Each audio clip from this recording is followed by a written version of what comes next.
We'll be talking about responding to electrical power outages and floods. And part of what this particular presentation is doing is that we do have situations where people are not going to have power to their treatment system. And then we also, with some of the either localized flooding or catastrophic flooding events that we can go through, this is one of those items that presentation is going to discuss, how it can impact some of the different treatment systems, and also describe what you might want to do in order to bring the system back online, and some common messages that are out there that the owner can essentially be conveyed to help them understand how either the lack of power is impacting their system, or if you get into a flooded situation, how that's going to impact it. So we're really trying to raise, again, what I talked about earlier was awareness. How does that owner understand the operation of the system, and then also how to bring it back online. So when we look at what is the potential impact due to a power outage or flood, it really comes down to what is the technology being used to treat the wastewater. If they have a conventional system, which is the septic tank and conventional gravity to the field lines, there's not going to be much of an impact with having an electrical power outage, because the system is all gravity based and it's going to respond or continue to function without electrical. But if you have a technology that requires electricity, such as our advanced treatment systems, that particular technology is going to be removed from the power. And really what we're facing then is, what is the length of time that the system has been subjected to that power outage. So if it's been less than a day, it may or may not be much of an issue. The system will come right back online and operate properly. But if you start going into several days of not having power, that's when essentially you really will have impact on that microbial population in the treatment system, and then what is their water usage. And part of that comes into, what is the water supply? What is the water supply to that facility? Because if they're on their own private water well, their ability to actually put water into the home is going to be restricted to how much water they have in the pressure tank when the power goes out. And so their ability to actually get water into their home is going to be restricted to the volume that's there at the point when the power goes off. So they may or may not have water running through that home. The second part of it is, though, if they're on a rural water supply that has the ability to continue to distribute water to those homes while the power is out, then they have a potential of continuing to do their normal activities, which could then flood the system. And so that's where we have a challenge of hydraulically overloading the system and ponding the components when the power's not on. And so what is their water supply is a big question. Where do they get their water from? Also, some people essentially have decided they're not going to deal with power outages from the provider, and they essentially have a local generator which will come back on for the home, and they can get all of their normal services, and they're not going to have issues due to power outages. The second part of this is the flooding, and this is from the perspective of flooding on the ground surface or subsurface due to either high rainfall or a water rise of water moving down a stream or tributary and then coming out of the banks and flooding their homes. So we're actually discussing localized flooding on the soil surface, which would impact it. I also use the term of flooding the tank, and that's where essentially you're taking your inside the treatment system, you're actually above your normal operating water levels that you would expect in that treatment system, and flooding it out on a localized within an individual tank. So this is just saying, how could we impact it? It's either, does the system require electricity? If it does require electricity, you got a problem if the power's off. And then, can they continue to add water is the big risk. And if they can continue to add water, then they have to make choices.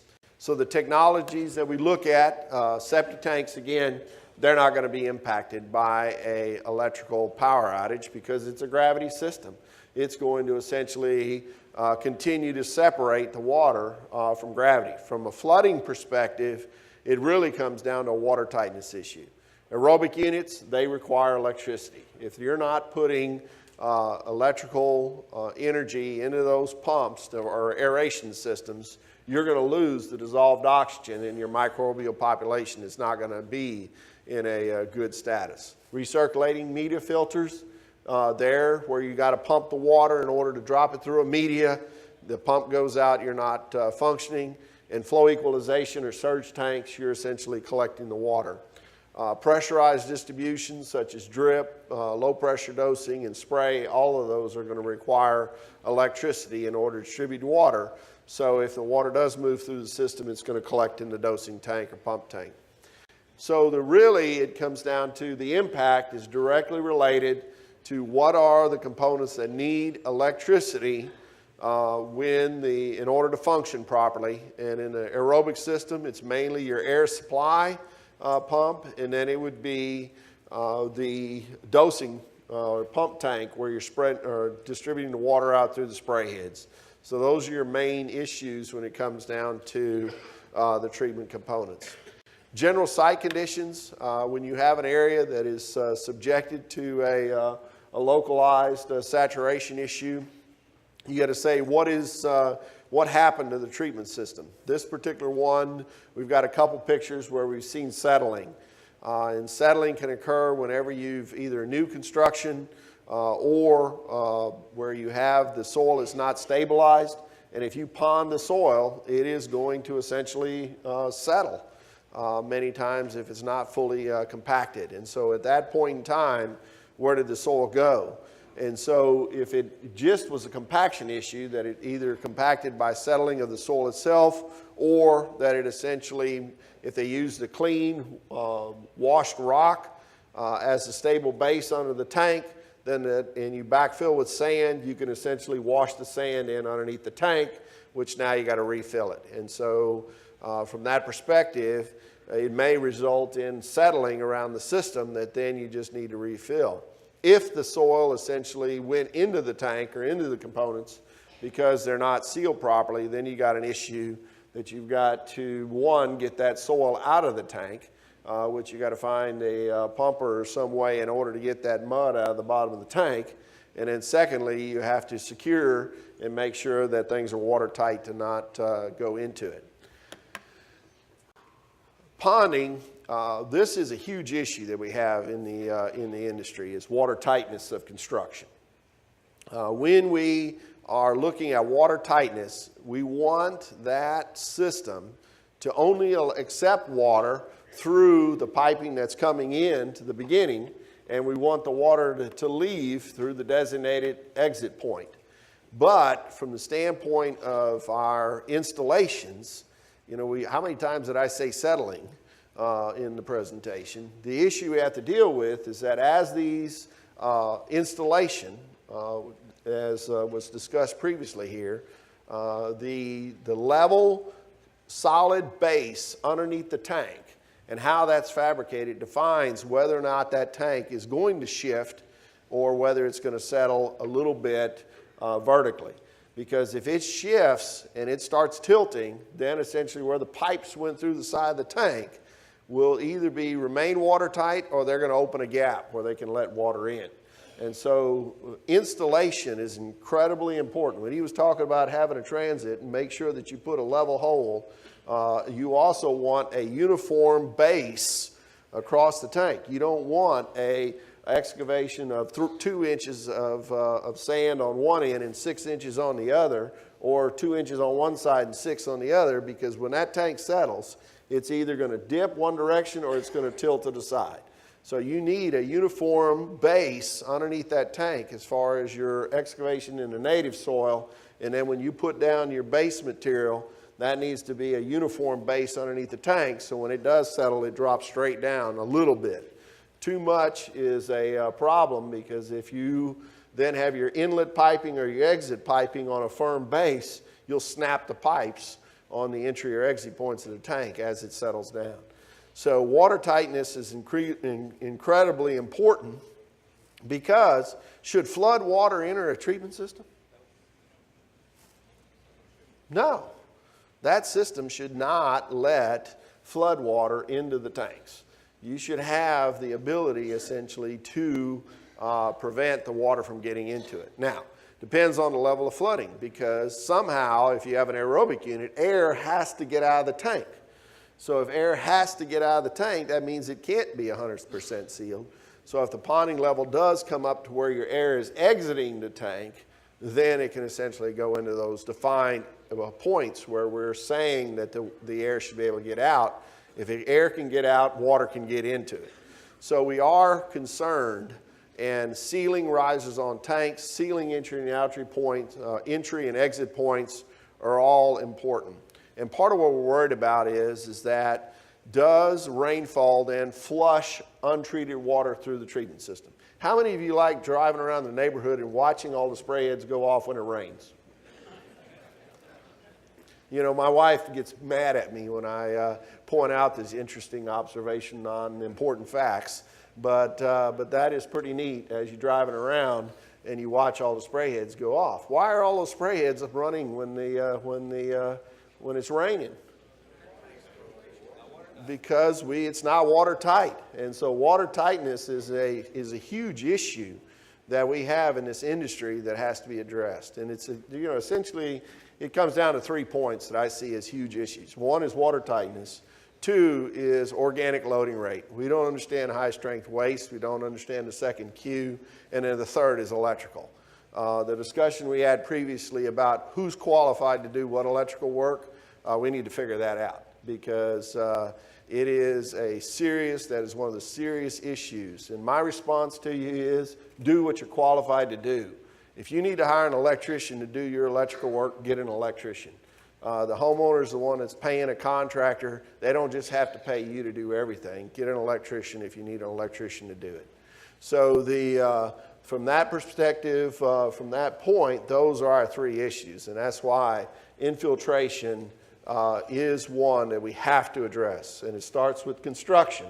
And if you don't build a stable base for that treatment system, it's not going to remain watertight as after the first rainfall event, and you get localized flooding of saturation around that tank. In a 2-compartment tank, again, gravity works, and so we're expecting the solids, the heavy stuff to go to the bottom, the light stuff to float up and become a scum, and a clarified water to pass through. It depends on the risers. You know, I said the risers should be tight, but if we're using a concrete lid on top of a riser that meets the requirements of weight in order to restrict access, a lot of those are not sealed. And so if you get ponding over the top, you could have a risk of water entry. And what we're looking for is those access points. Do they limit water entry? And are we seeing evidence that water is seeping in? So what are we looking for evidence? Staining. We're looking for staining. We're looking for dirt trails. We're looking for something that's indicating water is infiltrating into that system. And we need to make sure we get it sealed onto the tank itself. We need to get a good seal between the riser sections. And then we need to make sure we get a good seal on that lid where it also restricts access into the system. The current operating level, if we do open up the tank, where do we wish to see that water level? And at this particular one, the water level should be at the outlet of the effluent end, which is the right side of the tank, and it should be at the pipe at the bottom. If we have it below that point, essentially the tank is malfunctioning. It's not operational as it's supposed to be because you have a non-watertight tank. One rule of thumb is water runs down the hill. The second rule is everything has to be somewhere. And if it's not at the normal operating level of the tank, it's not where it's supposed to be. And so the tank is not maintaining a water tightness. You've got a broken tank if it's below that exit point in the system. Now, some people argue me, well, I'm doing a point of sale inspection. How much water can go out of that tank if the system is not operational? Nobody's been using the water for 3 months. Where should the water level be in that tank? It should still be close to that outlet. You know, if you're losing a 1/4 inch or 1/2 inch to evaporation, I might believe it. But if it's down 5, 6, 8 inches, 10 inches below that outlet point just from three months of non-use, you've got structural issues on that tank and it's not watertight. It's a problem. Above the outlet, well, how far above is a problem? Okay, so now if we look at the operating level above the outlet, if it's not at, but it's a 1/2 inch up, why would the water level be a 1/2 inch up above the outlet level on that pipe in the system? Okay, one, he's talking about pipe shifted. So well, maybe the pipe shifted a little bit and it kicked the outlet up a little bit. Or when we talked about settling, if that tank has a uniform base and it settles a 1/4 inch or it settles a 1/2 inch as the base settles and it sits down without shifting, and that discharge pipe is on a good native soil, which means it's not going to settle, you've now put a hump in your discharge pipe. So when you put a hump in your discharge pipe, it may be a 1/2 inch or so, and it is not sheared the exit pipe on the system, but you have a situation that your operating level is about a 1/2 inch above that outlet point. So it could be possible that you have a little bit of a higher elevation in the discharge pipe and water still will exit on a regular basis.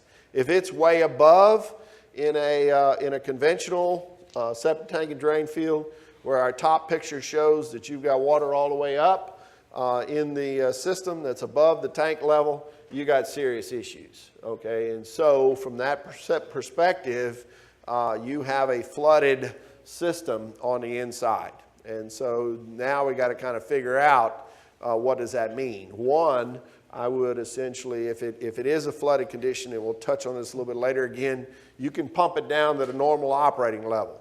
So I would take it down to the normal operating level where you're at the discharge point, but I would not pump all the water out of that system if it was a result of flooding in the area, because you're going to experience another fun opportunity, which is tank flotation. And so that would be another learning opportunity for you at that point. So I would not reduce the water level below that at the outlet point in that treatment system. Again, structural condition. We're checking just if we are pumping it down. Use your mirror. We're talking about the digital camera, reaching down there and taking pictures, but a mirror is a good way in order to view the inside of the system without sticking your head down there and see if you have structural issues. If you see a situation where you actually see visible leaks or cracks, or you see rebar exposed in a concrete tank, that particular tank is now structurally broken. Because rebar, once it's exposed in a concrete tank, rebar is going to expand. It's going to snap that concrete and essentially open it up. So it's structurally not going to perform its duties at that point.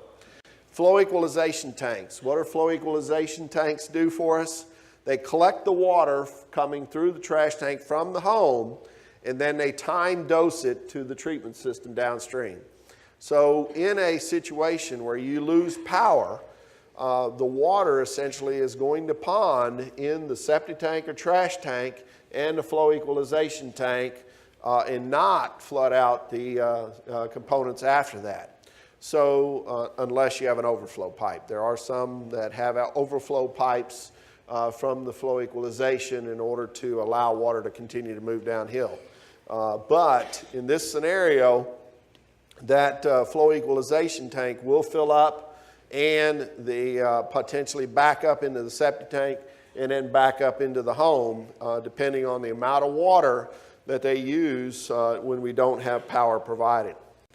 Conditions at the system, we would want to make sure as we're walking around, do that surface inspection make sure that we are not experiencing odors to the outside. If the system was flooded, we would essentially need to evaluate removing water down to normal operating level. And then, based on the severity of the flood, are all the components still there? Visiting with people that essentially responded to a lot of the flooding scenarios, air compressors washed away, lids, risers washed off, tanks potentially filled with soil or sand. It depends on the severity of the flood that you're dealing with as to what you have left to work with. So it just depends on how high the water goes and what the velocity of the water is moving across the system as what's left. But you're got to assess what components are still there, what needs to be replaced. We typically want things to essentially be accessible. Again, that lid needs to be up enough to limit water access from general ponding, but if it comes up too high, it's not going to be sealed and water's going to go in. We have venting air supplies that need to be operational. Again, you got to evaluate if it's still functional. We have venting air supplies that need to be operational. Again, you got to evaluate if it's still functional.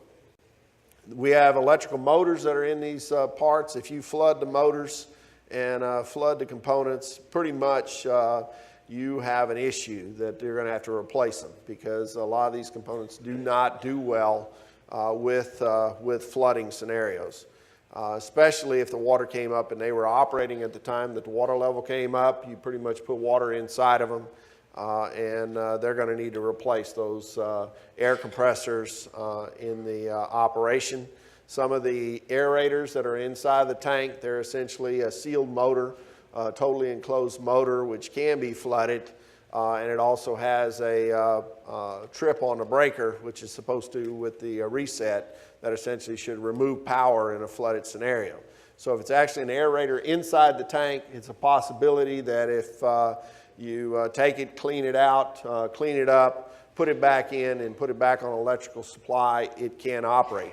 But if it's a standard linear or rotary compressor, most likelihood is it is going to be not operational when as the system is brought back online. So here we have a picture of one of the aerators inside the tank. Those are essentially designed that they could be totally flooded and be recovered as far as a operating motor on the system. It just depends on the amount of time they were flooded, what's the conditions of the seals, and what is the ability to bring it back online and have operation. But again, with the linear and rotary, it's potentially that everything is essentially saturated and it's done. Aeration chamber, we can check and see if there is materials in that aeration system. Part of what this is looking at is the microbial material that's in it. Depending on the time that those microorganisms are subjected to limited oxygen. If they do not have oxygen and you go over a day period or so with the oxygen situation and you reduce it, they're not going to perform well.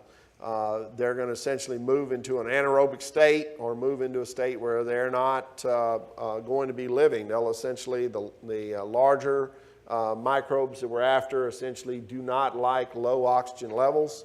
So once you drop that dissolved oxygen by not putting oxygen into the aerobic system, they're not going to survive.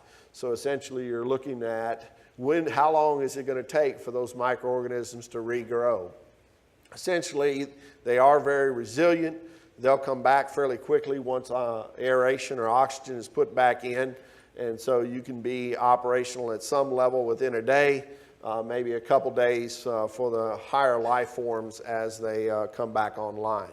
So you can get reestablishment of the aerobic conditions fairly quickly, but you are looking at a period of hours, somewhere in a period of 18 hours or so that's going to be needed for that system to really come back online. So as we look at the water coming out, we'd expect to find a clear effluent that would be exiting the clarifier going downstream in the system. As far as the pump tank, what is the ability or what is the sludge condition in that tank is what we're after. Did the materials wash from the upstream components as we start pulling water out. If we had ponded level in the trash tank that you were able to come over, the scum was able to carry over in the aeration. Did you carry stuff out of the aeration plant or the aerobic treatment unit into the pump tank? And so we could have scum issues washing forward. We could have, with saturation, we could have sludge moving in the pump tank. Again, depending on the severity of the flooding, and are we flooding the whole excavation around the outside of the tanks, we may not wish to pump all the water or all the sludge out of that pump tank right away as the soil is still wet in that process. And so we do wish to, if we do have sludge, we'd like to get it out of there and essentially remove it. What are your options for removing? One is essentially bringing in a pump truck. Another is using a submersible pump that's available for sewage pumping and pump it back to the trash tank. Remove it out of the pump tank and send it back to the trash tank in order to clean the system up, in order to get the sludge back where it's supposed to be. Because if it moved downstream, you want to take it back to where it needs to be. From the standpoint of the alarms, essentially you have a high water level potentially and an air pressure. So if the alarm is going off or being operational, many homeowners essentially, if an alarm is sounding, they may call you in order to ask what is that the system is alarming. And you do need to try to help them work through what is the issue. Is the tank ponded or flooded, which is causing the high water due to or the alarm due to a high water level, or is the air compressor not working? So, because with the air pressure switches that we have, if you disconnect that or the air compressor is not working, that can also signal that alarm. So your communication with the homeowner will essentially make it operational. Also, what's the condition of the control panel? We have many of the systems, the control panel is right on top of that aerobic system, maybe 18 inches or 12 to 18 to 24 inches above the surface. And depending on the ponding level, the control panel may have been flooded also. So we may have to evaluate whether or not that control panel is operational. So generally, as far as the communication to homeowners, we need to communicate that when an alarm goes off, what does that mean? And so one is to silence the buzzer alarm.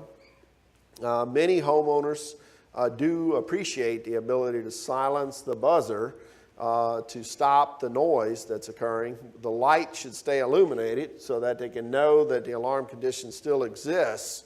And one of the responses that they should do at that point is reduce water usage to a minimum because we don't want to flood the system. So reducing the water usage is a good way to communicate that they can potentially use it. If it's not a totally flooded system, they should have an alarm above the alarm capacity that gives them the ability to use some water before we're going to have a backup to pre-treatment components or a scenario where we would have a flooding event.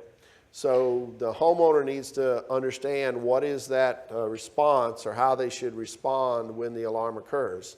And typically, they got less than a day.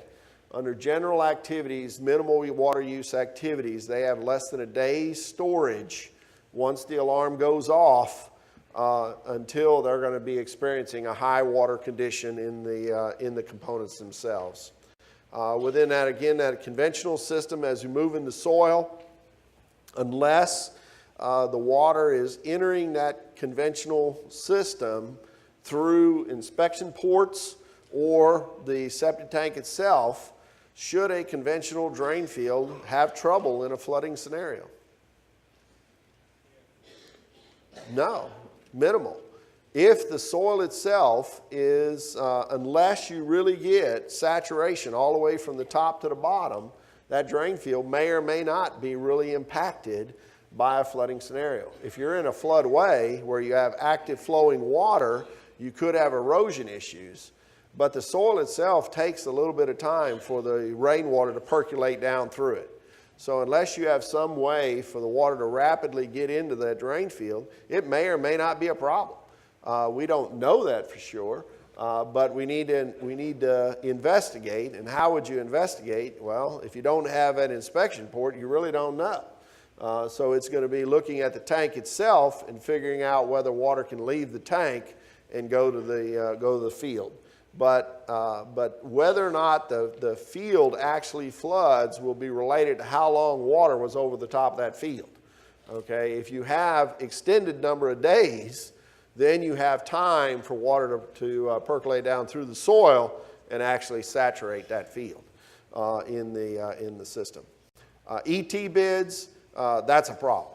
The reason with ET bids is because you're expecting all the water to go up, and if you saturate over the top, it is designed to have a soil which is going to wick and move water fairly rapidly, and you could be in a problem because your whole bed is flooded in that scenario.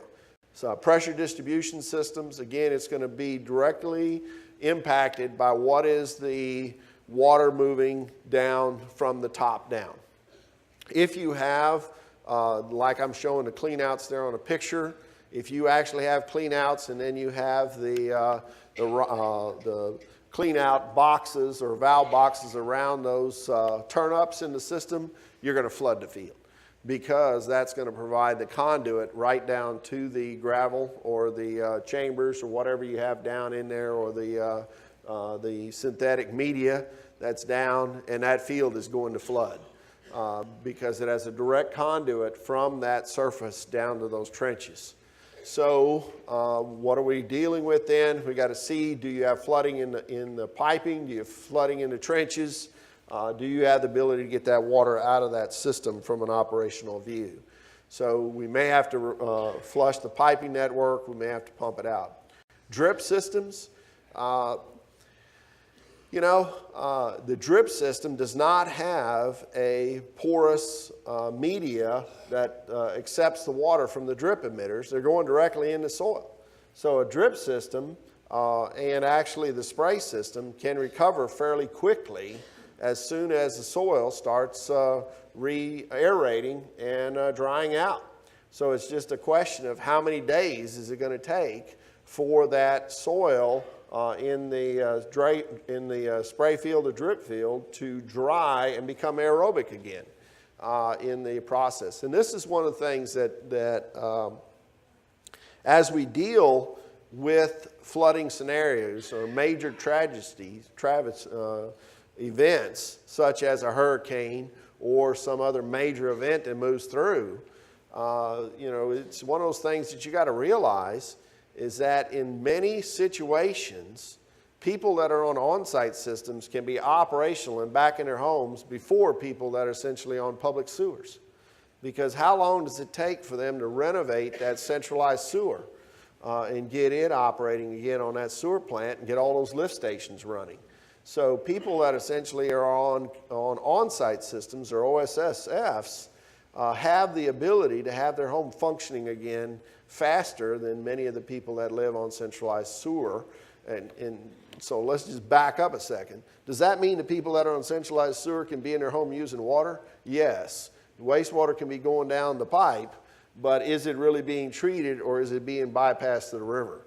And so from that environmental aspect of truly treating wastewater again and being operational, on-site systems or OSSFs have a lot of potential to be treating water again in a fairly short period of time compared to other wastewater infrastructures. So I don't want to, why did I say that? One, I wanted you to realize that from an overall environmental perspective, I'm not bashing our systems. I'm just trying to help you understand that what is a recovery potential and what's a recovery time, and when can you be operational again in the system. And we're not special that we're going to have problems in these situations. Other wastewater infrastructures have problems also. We just need to work through how are we going to respond and what's the impact. So on a drip system, what are you up against? The soil needs to dry out. If you had saturated soil, what is a drip emitter? It's a hole in a pipe. So if water can go out, what can happen? Water can go in.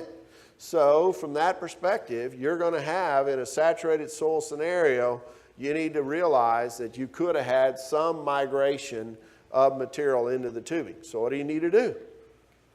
Flush it. You're going to have to flush it out and clean it up in order to make sure that you're flushing the fields to get any debris out that might have gotten into it. Also, damaged parts again. What was the severity of the flood? What was the severity of the action? One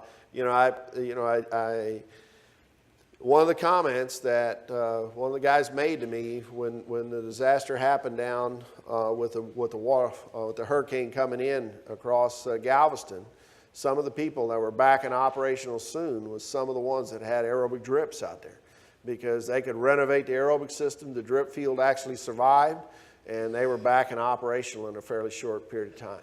So it is again, this is a technologies, or we do have our technologies that can be recovered after flooding events, assuming the parts are still there. Spray distribution heads, the field, if we don't get, in order to get treatment of the wastewater, you have to have aerobic soil. So until the soil regains the ability to have oxygen in it, so saturated soils do not have oxygen. So your microorganisms need time and oxygen in order to treat the wastewater. So until those fields dry out, you're going to have limited treatment. So from that perspective, we need to have the field dry out, let the standing water move away, get aerobic conditions back in, and once you get a surface layer that is essentially semi-dry and aerobic, you can essentially start using it again, because most of our spray fields are designed, where's the water supposed to go? Up. Our loading rates are supposed to be so low that the water is going up.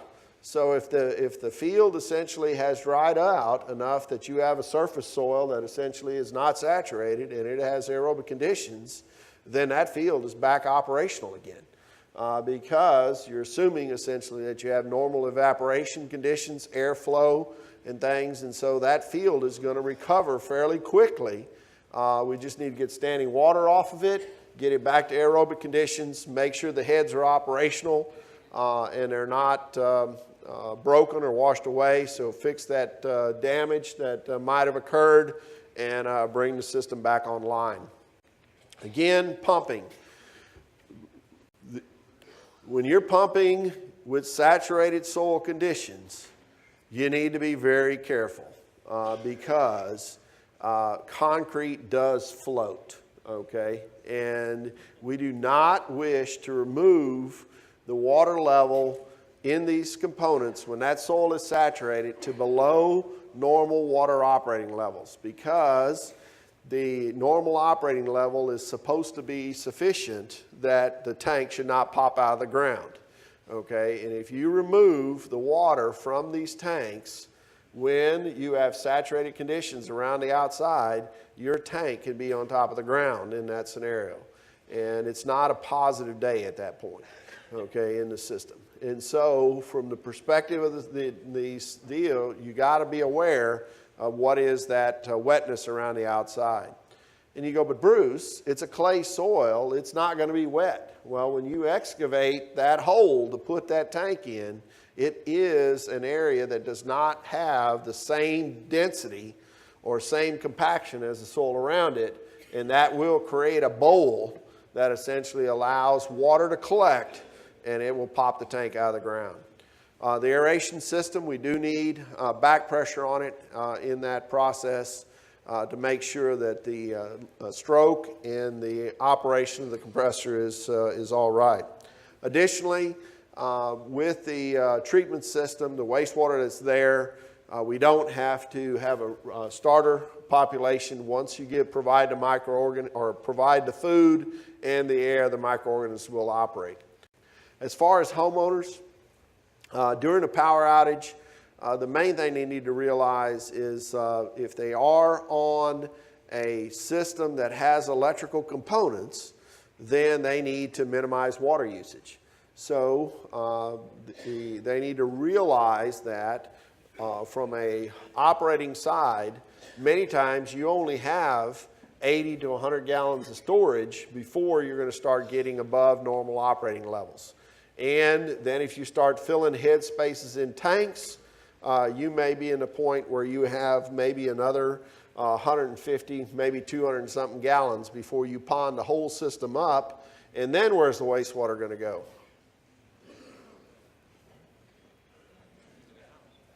In the house.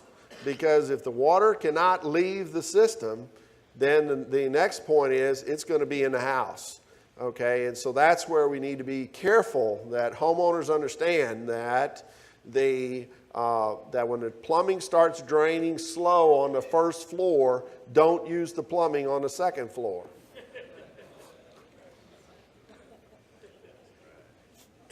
Because the second rule is everything has to be somewhere. Okay, and if it can't go out of the house, it's going to essentially come up in the first floor. So it's got to be a situation that they understand that it may be a point where they have to stop using water because the water can't leave the residence in the system. When the power returns, if we have a situation that we have an aerobic system or some other treatment process that needs aerobic conditions in order to treat the wastewater, we would continue to like to limit the water usage and give that microbial population time. And so from that perspective, we would expect 18 hours and your microbial population should be coming back online and be doing a good job of treating the wastewater. Up until that time, you may see a little more issues with less performance. You may still get settling as a treatment process, but you're not going to get that finished treatment of taking out the dissolved solids. You want to continue to limit your laundry and dishwashing practices, but the system will essentially come back online. If you have a time dosing system, such as a flow equalization tank, or dosing to a drip system or dosing to a treatment plant, you need 24 hours. Essentially, you're expecting that system to have collected a day's flow worth of water or something, so it should start operating and sending the water downhill. When the alarm does start sounding, because if they've been using water, you're assuming that the high water level has occurred within the system. They can silence that buzzer. It depends if the components are operating, that they were not impacted. Again, within 24 hours, the system should have pumped down and been back to normal operating levels within the treatment system. So that the light may stay illuminated if it is just a power issue and there's not an issue with the air system, air supply, that light and buzzer should be off within a 24-hour period. If the power was less than a day, then it may recover immediately and essentially be back operational. But we do need to realize from the microbial side, we have bacteria, we have large microorganisms that we wish to see, rotifers and ciliates and stuff. They require a high dissolved oxygen level. They are the real workhorses that work for us for treating the wastewater. And those organisms, they will not survive a period of low oxygen. So they're going to have to rebuild. And that's why I mean your treatment may drop off a little bit, but just depending on how the dissolved oxygen level stayed within that aerobic treatment unit. If the power is greater than a day, again, we may have a flooding issue. If the system flooded to where the upstream components, where essentially your dose tank filled up, backed up water into the aerobic unit, backed up water in the trash tank, you could have an issue where you're starting to have solids moving downhill into your dosing tank in the operation. If you have a drip system or low pressure dosing, and it's a demand system, which means when there's water in the pump tank, and the water will move downhill, this becomes a little more challenging because in that scenario, when is the pump going to turn off in that dosing tank? If power is reestablished and the water is flooded in the trash tank, flooded in the aerobic unit, and flooded in the pump tank, and it's a demand drip system or it's a demand low pressure dosing, when is the pump going to turn off? When all the water is down to the normal operating level. So all of the extra water that was in that system is going to be in the field. Okay, and the risk that we run into, especially with drip systems, is I said with drip systems, they do not have water around the tubing. They don't have any media to accept water, because what's the purpose of a rock or a leaching chamber or a styrofoam pellets in a field? It's water storage until the soil can accept it. So a drip system, essentially the water has got to leave the emitter and it has to go through the soil. If you keep pumping and the soil gets saturated around the emitter, where does the water go? To the surface.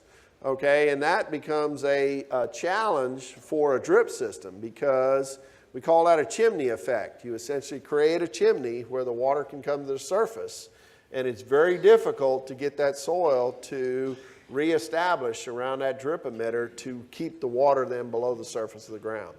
So with a demand drip system, that's one reason why I would prefer to see drip systems with timers, because a time drip system with a high water level, what's it going to do?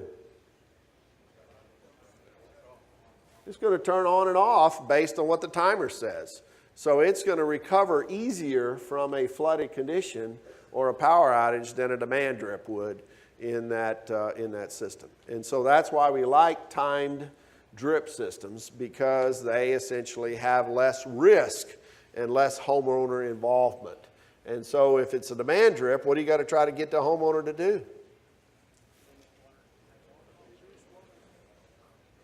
Well, one, they should have reduced water, but if it's an extended time and they got to go to the bathroom, so they're going to use some water, it's going to get in the system. So what do you got to try to convince them to do in order to recover a demand drip? Well, use as little water as possible, but they need to become the timer. So they got to go out there and turn the breaker on and off every few hours and run a little bit of water out in the drip system until the system pumps down. So that would be but you're trying to convince or communicate that, you've got to assess the risk and what is the ability of the owner to actually be involved to that level in order to make the system work. And you're shaking your head. I don't know why you're worried about communicating that to your homeowners with demand drips, but good luck, okay? But you don't believe me? Anyway, but it's a scenario that you got to say, what are they up against, and how would you recover that system? And it is one that why a time dose drip system is easier to deal with than a demand dose drip system in that process. Also, during flooding conditions, when we have flooded conditions, we want the power off.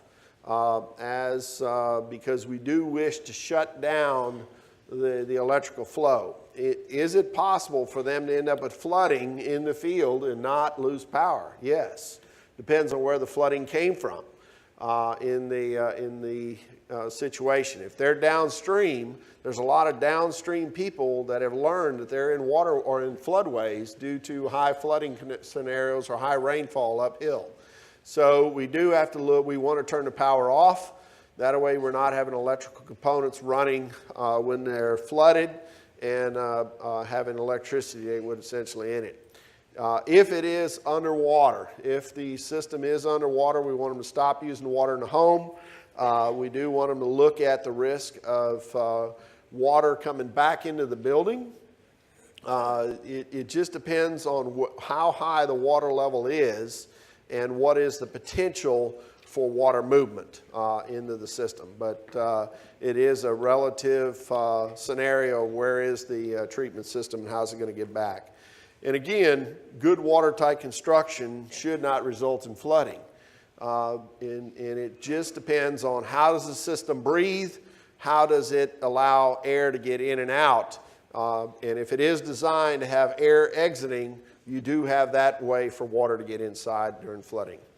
After the flood, again, they should limit their use until the flood waters have no longer impacting the OSSF. Inspect the system for damage. Did we have any components that essentially are where we had settling or soil conditions? Also, we can pump them again down to normal operating level. We can remove it from the tanks. Can we pump water from trenches? Yes. If you have access ports from the to the soil or to the leaching chambers or to the gravel, you can essentially pump the water level out of the trenches and bring that down into the operating level. And do trenches pond with water during normal operations? Yes. So if we can get it down to the normal operating level, to what the trench has been working with, then essentially they could start using water in the home. So if you can remove that ponded condition, they can start using the system again for wastewater treatment. Electricity, we can evaluate those electrical components, make sure they are operational, and then essentially look at reestablishing that aerobic conditions in the field. Because we have to have aerobic conditions in order for that wastewater to be treated. So what we looked at is essentially with the communication we're after, we're looking at what was the issue. Is it a power outage or is it a flood in the scenario? And power outages, really it comes down to what is their ability to use water. Because if they have the ability to continue to use water and they don't make the connection, they can flood out the whole treatment plant and take the water level above the normal level. Essentially, you're going to have scum and sludge then moving downhill to where it's not supposed to be. If you have flooding from the surface, then we got to worry about, did water get inside? Did we saturate the soils? Did we saturate the components? And how do we get those down? And then we need to make sure all the components are operational.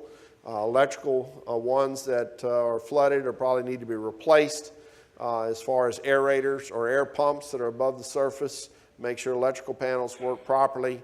And then the microbial population is going to recover fairly quickly once power is restored and once you have aeration going again in the system. And a big part is communication to owners. They wish to know how to respond and understand what the risks are associated with it, and how to make systems function properly. With that, I thank you. If there's a couple quick questions, I'll try to answer them.